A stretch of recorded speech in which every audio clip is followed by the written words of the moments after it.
We were over our skis, and we had customers who had placed orders, and they were like, "Where is my product?" Hello, hello. Welcome to the Term Sheet Podcast. I'm Allie Garfinkel, senior writer here at Fortune, and every week at Term Sheet, we go over the latest news, deals, and insights in venture capital, private equity, and startups. Here is where you can listen to some of the most exciting figures in the private markets. Now, this week, I'm actually still thinking about some news from last week. And if you had a computer or a phone, you probably saw it. Salesforce CEO Mark Benioff, in the lead up to Dreamforce, told the New York Times that he was potentially supportive of President Trump sending troops to San Francisco. This created a fallout that I think was really interesting for a couple of reasons. First, it was so decisive. Dreamforce had a number of canceled appearances, and the blowback on social media was substantial. Maybe the most salient piece of blowback came from Ron Conway, who's widely referred to as a godfather of venture capital, a godfather of Silicon Valley. He stepped away from the Salesforce Foundation's board in response to Benioff's comments. Despite all of the discourse around how far right Silicon Valley has moved, true anti-Trump backlash can still materialize with consequences even for powerful people. Now, that's not to say the rhetoric around how far Silicon Valley has moved to the right is false by any means. It's completely true. But I will say it does suggest that the picture is a lot more complicated than a lot of conversations maybe suggest. And I will say that complicated picture is the story I hear all the time behind closed doors. We're going to switch gears completely as we talk about this week's interview. Now, I am a longtime Oura Ring wearer. If you're unfamiliar with the Oura Ring, it is this ring on my finger. It is a wearable. It is the only one I've actually ever successfully been able to stick with. So I am very excited that this week on the podcast, we have Oura CEO Tom Hale. We talked at Brainstorm Tech a few weeks ago, and in the time that's elapsed since, Oura has raised another $900 million at an $11 billion valuation. The wearables market is really competitive, and even as a devoted Oura Ring wearer, I had a lot of questions for Tom, not only about the company's future, but about data security. This was a really interesting interview for me. I've interviewed hundreds of CEOs, maybe thousands over the course of my career, but it's very rare that I will interview the CEO of a company where the product itself is a part of my day-to-day life, where it's something I interface with sometimes hourly. And I think in some ways I gave Tom a little bit of a harder time exactly for this reason, because I do actually believe that not just Oura, but all wearables are going to be part of the future of healthcare and part of the future of our relationship to our own health. Here's Tom. Tom Hale, welcome to the Term Sheet Podcast. Welcome to Brainstorm Tech in Deer Valley. How was your sleep score last night? It was great, 90, but the altitude did make a difference. It was 90 at the altitude? That's pretty good. I think I was 84. Yeah, I got a crown. Oh, you got a crown. That's pretty huge. As an Oura Ring user, I am familiar with the satisfying feeling that provides. Thank you for being an Oura member. Thank you. Appreciate it. I was never able to keep a wearable before this, so I have lots of questions. I'm ready to go. Let's do it. So I guess the place to start, how this came to be. Yeah. Because it actually, the first time I saw it, it didn't look like anything else I'd ever seen. What is the mythical origin story? Well, of the Oura Ring? origin story takes us all the way back to the deep mists of 2013, when three Finnish founders had a vision of a ring that you could wear that was really a health ring. Wearables were relatively new in the moment. Like Fitbit was just sort of starting to be a thing. Apple Watch was starting to be a thing. And they had the idea for a ring that you would wear all the time. And so about 5 years later, if you can believe it, 2018, the first ring comes out.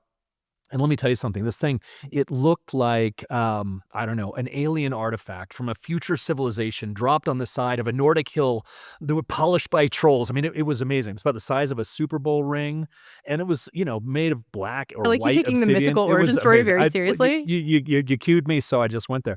Now, the thing is that what it really was in its first incarnation was a sleep ring. And you wore it, to bed, really just to track your sleep. And that's what it did well. And then very quickly, it sort of evolved to be something that you would wear during the day. And during that evolution, they got smaller, they got more comfortable. They started to look more like jewelry than sort of a technology artifact that you would wear. And, today, here it is, this very slim, very small, very petite, and actually very quiet wearable. One of the philosophical foundings of it was make it calm. Don't make it beep. Don't make it vibrate. Don't make it light up. Just calm. And partially that's the heritage of sleep, but also a very much Finnish set of values about calm. And how did you end up at Oura? Because you are Yeah. you don't seem Finnish. No, I'm not Finnish. It's true. Although it is an adopted country of mine, and I do have tremendous respect for the Finnish engineers and Finnish software developers and the Finnish people who work at Oura. I arrived in early 2022. We had, interestingly, we just sold a company and it was in the process of being unsold. It was a stressful time. COVID was very stressful. All sorts In of the things process were of being going on. unsold? Yeah, yeah. The shareholders were voting down the deal. So it was a stressful moment, for So it sure. wasn't an easy time in your It was life. not an easy time in my life. And for the first time, as a championship sleeper, I lost sleep, right? I mean, I've always been able to fall asleep and stay asleep. And this was the first time. And I started researching, kind of what I could do about it. Bumped into the Oura Ring, and fell in love with the product immediately. I started using it in a short amount of time. I changed a bunch of very simple behaviors having to do with drinking coffee in the morning and then maybe a little bit of wine at night to unwind. I kind of reversed those behaviors and started getting quality sleep. And I'll tell you something, the transformation in my life, it was like walking out of a black and white television show into a 4K Technicolor movie. And I mean that in the way that like the colors were brighter, my cognition was better, my energy was higher, my mood was better, And as a consumer, all the ring because of made a sleep difference for you. as a consumer. And it was, what it really showed for me actually was that I'd probably been sleep deprived since my early 30s when I first had children and was in the heat of a career, that was, exploding and expanding. And so as a result, I just didn't prioritize sleep. And it wasn't until I sort of had to take a break, take a moment and prioritize sleep that I realized how powerful it is and how important it is for your health. That's really interesting. So you were somebody who came to Oura as a customer. As someone who loved the product, yeah. And how did you become the CEO? Well, they were doing a search, and they interviewed me, and along the way, I became very convincing that I wanted to be part of the company, and they saw fit to ask me to join as the CEO. And since that time, we have been on a tear. Company has been growing really at hyper growth rates. Last year, we broke through a milestone of 500 million of revenue in a year, profitable, all the things that would, make the business be successful. So I think it was probably a good choice on their part. If you don't say so. I think modesty has always been a strong suit of mine, but in this case, it's actually Well, true. but I mean, it's to credit where it's due. You've I think doubled sales of rings of units Multiple years in a row. multiple years in a row. What is behind that? Well, it's quite simple, actually. There were three things that we really unlocked, and the first thing actually was women. And it makes sense in a way that women would be a great audience for a wearable that's a ring that sort of has the properties of jewelry, that is oriented around women's health, and some of the things that we do better than any other wearable really relate to either reproductive health or cycle tracking or giving you visibility into the best time to conceive. We partner with a natural cycles product, which is the sort of digital contraception. So we sort of nailed women. And in fact, at the time, I don't think anybody was paying a lot of attention to women, and didn't see them as a distinct market or a distinct group of people with distinct problems. And we solved their problems very well. So that was one huge unlock. The second one, quite frankly, was retail. Again, going back to this idea that there's something about the ring that has the properties of jewelry. You want to sort of see it next to your skin. You want to look at the size. How does it fit? What finger should I wear it on? All the things that sort of help you make that decision. And retail was a huge key for that. We'd done a partnership with Gucci, and Gucci designed a ring that looked very much like a Gucci product. It was the sort of ring you might wear to, I don't know, a gladiatorial combat where you, as the Caesar, were going to thumbs up or thumbs down, Spartacus at the end of the battle, right? It was black and gold, and it was pretty boss looking. But the thing that we learned from Gucci was that they had a bunch of retail stores, and people went to the retail stores because they wanted to see the jewelry in person. Really fascinating. So we rolled out into retail based on that kind of experiment that we did with Gucci. And it was one of these big unlocks. We had been a D2C consumer, kind of website. And when it became something physical, I think part of it is people started to see us in a different light. We weren't just a website, which is kind of like an ephemeral thing with some pictures on it. We were like a stand with a big sign next to Apple and next to Google and next to Samsung, and all of a sudden we were At as a big as Best they Buy were or at a whatever Best it Buy, for is. example. And so all of a sudden it gave us credibility in a way that I think, not that we didn't deserve it, we just didn't have it. So retail was the second thing. And then the third thing, and this is fascinating. Do you know what an FSA or HSA account is? Yes. Yeah, you've heard of this, right? It's basically you put some of your funds aside for health or for flexible spending around your health, and it's pre-tax dollars.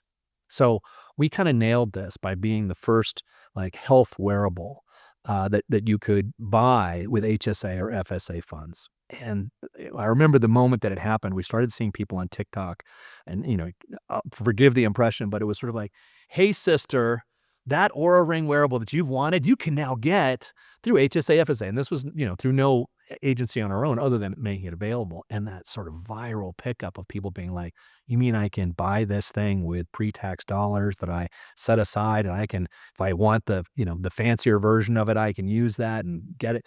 And the thing was, is of course, HSA FSA, as you probably know, when you go to an HSA FSA store, the kinds of things you can buy there, they sort of range from, Band-Aids to first aid kits to suntan lotion and, maybe glasses and stuff like that. If you have those things, there's not a whole lot else you can buy, Yeah. right? But here it was, this sort of very desirable wearable, high fashion, available to you with your HSA funds, and it rocketed. How did you negotiate that? Gosh, I think it's a little bit of a situation where we had to go through a sort of an approval process, and we had to work through a set of partners who sort of walked us up. There's sort of a governing board called SIGIS, and SIGIS gave us approval, and that was the unlock. What has been the biggest challenge? The biggest challenge: how much time do we have? As much as you want, especially Well, if we're talking about hard stuff, as I'll much tell as you you, I want. think that, the maybe the toughest moment, honestly, that I can remember was, it was actually at the tail end of this sort of period where we had been growing so quickly. And, we sort of said, "Wow, it looks like we're gonna head into the new year, and we're expecting it to sort of slow down, and it'll be kind of a little bit of a breather, and we're fine in terms of inventory." And then what happened in January and February was that we were not fine. The sales continued to ramp, and we literally could not make them fast enough. And we had to make a really tough decision because we were in the process of expanding into additional retailers. We had to make this tough So decision you about. were really over your skis. We were over our skis, and we had customers who had placed orders, and they were like, "Where is my product?" And we had to choose, like, who got their product, and we were trying to build them. And of course, the thing that, as a primarily a software person, I don't think I truly appreciated is that you have to buy the parts to make the things months in advance, and then you have to make the things to have them so that you can sell the things. And so if you don't forecast appropriately, you will not have enough things to sell. And if you don't have things to sell, guess what? You can't sell them, or it's difficult when you do sell them. So this was a tough time, and we had to, we scrambled. We did everything we could to kind of fulfill all the demand that we were facing. But it was what I would like to, kindly refer to as a success disaster. I was gonna say, how long did it take for you to get out of that trough? It was about 4 months. It was about 4 Yeah, it months. was about So what 4 were you months. doing every day for those 4 months? Well, I was explaining to people, It a was a lot lot. of It resetting was a lot of expectation. saying, "Hey, I'm really sorry that your product, is not available to you right now, and yes, it is available on Amazon, so maybe if you wanna cancel an order with us and go to Amazon, great." But it's one of these things where, it's a good news, bad news story. So it wasn't that we had 0 inventory, we just didn't have enough. And for people who had bought it directly from us, they were like, "Well, where's the thing that you promised?" It was tough. Well, it's really tough too because on one hand, this is great. Yeah. People want it. On the other hand, once trust like that is lost, it's hard to gain back. I went directly to a bunch of forums, to Reddit, to online, wrote a blog, just said, "Hey, listen, this is a situation where our success has outpaced our ability to deliver, and we're, sorry, we'll make it up to you in all the ways that we can." And I find that actually, weirdly, people responded well to that. I was gonna say this is actually something I've seen you do recently. I actually don't know when this is going to come out, but right now there's some controversy around the partnership with the DoD, and Yeah. you took to TikTok. It was You my took to first Reddit. it was my first TikTok. That was your first Yeah, TikTok? it was my How first was TikTok. it? What's funny is, it wasn't as bad as maybe, I feared, meaning that I tried to speak directly and address people in a I don't know, comfortable, calm, empathic way that was authentic. And I think that carried the day. There was a ton of misinformation. I think, the internet being what it is, people, bad news and misinformation travels pretty fast, maybe faster than the truth. So I felt like it was really important to state the truth, and doing that in a direct address way, just sort of like, I think it's very typical of TikTok, right? Holding up the camera, talking to the camera, which is your phone, and broadcasting to everybody. It really worked. I mean, while we're here, let's clear the air. Yeah. How is Oura securing my data? So, interestingly, one, as a Finnish, kind of original company, we're sort of governed by GDPR. And GDPR, as you probably know, is the most stringent data protection regime there is. Um, we also are HIPAA. And if you know what HIPAA is, it's another data regime. And our kind of commitment to our customers and anybody who wears an Oura Ring is Have you we guys are been HIPAA there. compliant since the beginning, or is that something developed over time? No, actually, it's something that we came into. I can't remember the exact date, but I think it was in 2023. And so it's been a while that we've been going down that path. And the reason for that is that data, what we would think of as protecting your data, is critical, because health data is this incredibly sensitive, very personal, very private information, particularly if you think about women and the information that's available, based on how your physiology changes every month. Okay, so we've always had this incredible bias in terms of protecting data, in terms of being secure, and we only think of our members as the people for whom we serve. We're there to enable your health. We're there to support you. We're not there to, to sell your data or share your data, unless that's something you want us to do. We don't do that. And so, for this situation, it was just really easy to just come out and say, this is what we do. So how do we do that? Well, okay, your data is stored in an isolated, system. It has only certain employees in the company can access it, and only then under certain circumstances. We encrypt your data, and we make sure that most of the processing, as much of the processing, can happen on the edge, meaning on your device. So we try and keep as much data on your device as possible, because your device has this incredibly strong encryption that is biometrically enabled. So all these things that we do are really about keeping that. Now, as we look ahead too, we also have like real ambitions to sort of create a privacy forward solution. So for example, one of the things we're super excited about is this idea of processing AI on the edge. And what that means is that if you process the AI and you ask us a question and the AI responds, if that happens on your device, that means no one else is looking at that data or can look at that data. So we're maybe uniquely in the sense of servicing women, so centrally, and that's so important to our business. We're uniquely focused on this, which is why, frankly, this meme that was propagating was so painful, and it felt personal in a way. I'll be honest, I, as someone who genuinely loves this product, Yeah. right, completely, can't imagine my life without it, actually. I do worry about this Yeah. because I'm a woman.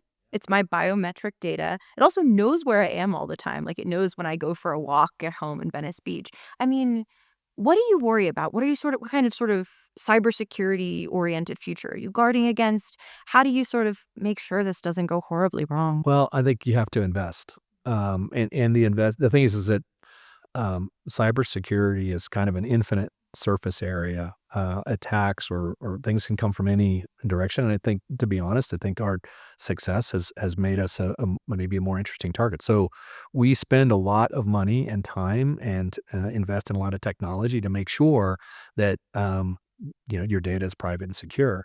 And maybe the most important part of that is building an architecture that means that if the data isn't being propagated everywhere, then it's by definition more secure.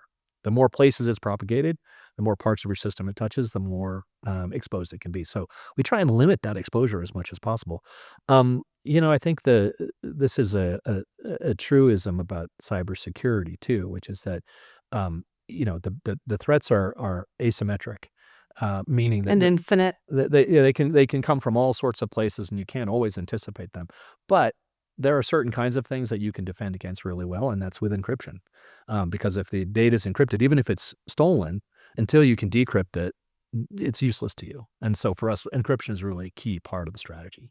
And edge computing, it sounds like. Yeah, I mean, that's more of a future vision of an architecture that keeps the data. But for example, almost all of the signaling that's and the sensing that's happening on this device, we do a little bit of processing on the device, and then that device, that data gets relayed here, and then we do processing on here. And one of the reasons why this is actually kind of a feature, if you were to take a 7-day camping trip, or I don't know, climb mountains in Nepal or something like that. One, we would store data on this device for 7 days because there's a storage device on the ring itself, and then that data could be synced here, and then we run the algorithms locally, and so you get your data processed here locally. So if you're in Nepal, you would learn about your sleep score at altitude or whatever, which we don't actually go to the cloud. And if you think about a lot of wearables, what happens is they send your data to the cloud for processing. Which means that if you're not connected to the cloud, you're in Nepal, you're in a backcountry camping trip, you just aren't going to get anything. And so that's a part of it, is that architecture of keeping the data as local as possible. Now, it's not true for everything. There are some things that have to make their way to the cloud, but for the core experience, it's really kind of a cool thing to be on a camping trip and be like, wow, my sleep sucked last night. I guess sleeping on rocks in an uncomfortable sleeping bag in the cold, is not conducive to a good sleep score. No, and I guess also your data's in the mix too. You wear one all the time, I I bet. do, I do, and on my family, it's funny, it's really true. I mean, I have, not just my kids and my family, but, like, everybody in my extended family has one, and I think, we take it super personally and super seriously. Now, we talked about investment. Last year, Oura raised a 200 million Series D, $5.2 billion valuation. Where have the use? What's the use of proceeds? Where has that money gone? How have you been thinking about it? How are Yeah, you thinking about margins? How are you thinking about investment in cybersecurity, AI? yeah, well, I mean, I think there are, a couple of places that are real centerpieces of investment for us. One is international expansion, and you'll see the fruits of What that countries are we talking this here? year. Well, we, just recently rolled out through the GCC, so that's the Gulf states. We rolled out in Europe. Last year, we rolled out in the UK and across all of Europe. We just launched in Japan in June. So we've been rolling around the world, sort of introducing Aura to these markets, and been really pleased with the results. So that's a big area of investment, kind of going from um, really what is fundamentally a U.S. and Finnish business to being a global business. So that's one. The second one is actually healthcare. One of the things that I think we believed philosophically from the very get-go is that this is a device, both from its accuracy of where you measure, meaning you measure at the finger, and that's a very, very strong set of signals. When you go to the hospital, do they put a sensor on the back of your wrist? No, they do not. Where do they put the sensor? Yes, they put it on the tip of your finger. Why? Well, it's arterial blood flow. Your heart pumps, blood shoots down your arm, and this is actually the first stop, so that the information that's contained within that rush of blood, call it the morphology of the waveform, the shape and the change in amplitude of the waveform. There's a lot of information encoded in that. You could pull that information out because you're looking through uniform tissue. You're looking at the leading edge of the pulse waveform. This is Really so powerful. much more anatomy than I was expecting. Very, very deep, but important to recognize because that's a structural advantage that the Ring has. And so we've always thought, that's a pretty interesting thing when you think about maybe moving more towards healthcare. Now, that means a lot of different things. Healthcare means, what does it mean? Well, Yeah, I was gonna say, what does it actually mean? so for us, it means FDA approvals. For us, it means making sure that clinicians have confidence and trust in the data. One of the things we just learned is that some 17% of Aura users are doctors, nurses, hospital administrators, technicians. 17%. Shocking, That is shockingly high. really The last time, in surprising. fact, you're the first place to get this little bit of information. The last time we surveyed this, it was about 11%. So I don't know if it's changed or if our survey methodology has changed, but it's a pretty significant group of people. Or if the number is going up. Exactly. Who knows? So really fascinating to see that. So that's one thing is orienting towards clinicians, both as users, but also as consumers of the data. That's another one. We have been doing work with insurers. The beginning of this year, we launched with an insurer called Essence. They're a Medicare Advantage payvider. They do both the insurance part and they do the provider part, meaning they provide care. They started rolling out rings to some segments of their insured population, and now we're really excited to see the progress and success that we've had with them. And then we think that that's going to lead to more access to a device like this, because if you're paying for insurance and it's good for you as a person to keep you healthy, but it's also good for the insurance company because they like nothing more than insuring a healthy person, great. That's a really compelling opportunity. And then, interestingly, we've been sort of being pulled in this way from people who are doing research and people who are studying certain parts of your physiology as it changes in certain ways. And so a lot of that is almost like what happens in this condition, what happens in that condition. Let's research it. That's always been part of the business, but it's increasing. The last thing, and I think this is fascinating because this is pretty new news within the last month or so. Employers want to bring benefits to their employees.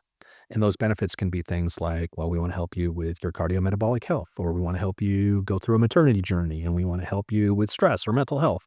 And what we're finding is that a lot of these solution providers for employers, meaning the mavens of the world who provide really great fertility services to employers, and the employers buy from Maven and the employees use the Maven service, we're partnering with them so they have a wearable part of their solution.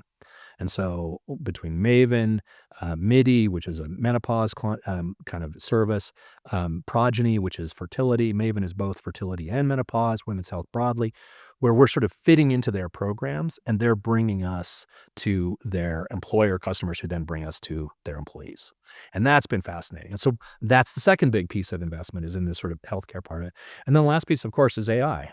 I'm surprised it only took us 15 minutes in this conversation to get to AI, but I was really going against the grain. you were. It wouldn't be a conversation in I 2025. generally track mean time to AI just to understand. It's usually been Was this pretty long? this was extremely long. Honestly, and you did it before I did, Correct. technically. I Well, think. you did Actually, mention I it. technically You did did it. mention it. I did. I take don't want it to up. quibble, Yeah. but the AI record will show The AI that record you will brought it up. reflect. So, and of course, the thing about AI is, there's all sorts, it means a lot of different things. So, for example, we've always been actually an AI company because what we're doing is taking these signals that are being produced by the sensors on this ring and then using effectively machine learning generate algorithms to generate the values that you then look at, and you look at your heart rate and you look at your sleep score. All those things are generated by effectively models that are performing with the signals that are coming off of the device. So we've been doing this for years, but generative AI has introduced this whole new dimension of like interacting with some kind of intelligence that's talking to you about what's going on. Why the air quotes? Well, I think there's a lot of anxiety about the idea that we're about to be replaced by the robots. I think my personal view on this is just another technology. It's another tool. It's going to be transformative in a lot of ways, and maybe it's moving faster than other platform transformations that we've seen. But it is one of those. It's extraordinary. I mean, the things that it can do is quite amazing. But from our perspective, the use case is something like, hey, this device is tracking all of this information about you. This is already a supercomputer, and I'm holding up my phone for those of you who don't have video, a supercomputer. And between the sensing here and the supercomputer there's some kind of machine intelligence which is looking over you like the doctor in your pocket. And the doctor in your pocket knows everything about you and can help you navigate your health journey in a preventative, proactive way. And I think the math here is pretty compelling. Just to put some numbers around it, there's probably, I don't know, call it 250,000 primary care providers in the United States, doctors. And if you gave them all 2,000 hours a year, which is roughly what, a human can work reasonably, 52 weeks at 40 hours a week, 2,000 hours a year, you have about 500 million hours of care that can be provided by those doctors. We have 330 million people in this country. That means everybody gets about, an hour and a half of care. That is not enough. And we're not making new doctors, not making more doctors. The solution will be some kind of digital experience powered by AI. Now, when that happens, how that happens, with what technologies and providers do that, but it is obvious that asymmetry of supply and demand is going to lead to a solution, and that solution will be either preventative or interventionist health, and we'll see that, and we already are. The thing that's been most surprising to me about the last year is how quickly that's moved and how much change we've seen. So those three things are the investment priorities for the company in terms of how we want to invest the money. Well, and to your point regarding healthcare, actually, there's a lot of evidence we will have a doctor shortage, a nursing shortage. Already do. Already do, and that will only continue. Correct. By the way, in the U.S., we're already way ahead of many other countries. So the problem that we have, which is bad, is nowhere near as bad as in other countries where there are real care deserts and real gaps in terms of the ability to provide care. As we wind up here, as you think about the future, if you had a crystal ball and you could look 5 years into the future and know the answer to one question, what would it be? I want to know how many tens of millions of people's lives we can affect positively with Oura. Tom, thank you. Yeah, thank you.